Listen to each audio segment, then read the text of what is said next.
Hello friends, today we will discuss the questions of linguistics which are often asked in CTET or JTET. So first question is, which theory suggests that children learn language through imitation and reinforcement? Nativist theory, B. Behaviorist theory, C. Interactionist theory, D. Constructivist theory. Answer is B, that is behaviorist theory. The behaviorist theory proposed by B.F. Skinner emphasizes that language learning occurs through imitation, practice, and reinforcement by caregivers or the environment. Positive reinforcement encourages children to repeat certain language patterns. Question number 2. What is the critical period in language development? A time when children stop learning language. B. The optimal period for acquiring a first language. C. The stage when vocabulary expands rapidly. D. The final stage of language development.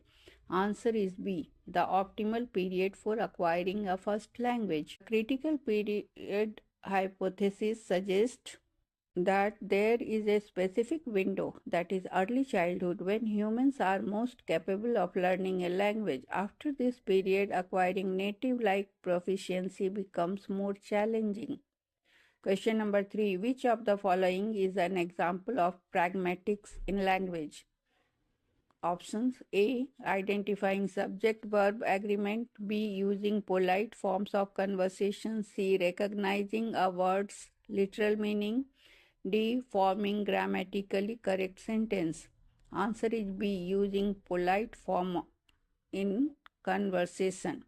Pragmatics is the study of language in context and social interactions. It involves understanding how language is used appropriately in different situations, such as adjusting tone or politeness based on the listeners.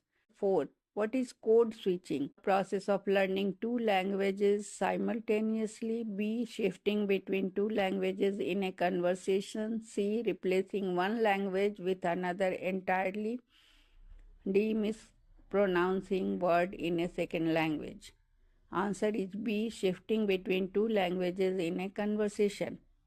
Code shifting occurs when speakers alternate between two or more languages or dialects within a conversation. It is common among bilingual individuals and reflects linguistic competence. Which area of the brain is primarily associated with language production? Occipital lobe, Broca's area, C. Wernicke's area, and D. Cerebellum.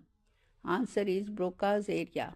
Broca's area, located in the frontal lobe of the brain, is associated with speech production and language processing. Damage to this area can lead to difficulties in forming coherent speech. Question number 6. In the context of language acquisition, what is scaffolding? A. Teaching children only through imitation. B. Providing structured support to facilitate learning. C. Allowing children to learn independently. D. Punishing errors in language use. Answer is B. Providing structured support to facilitate learning. Scaffolding refers to the support provided by teachers or caregivers to help children to acquire language and skills. This support is gradually reduced as learner becomes more independent.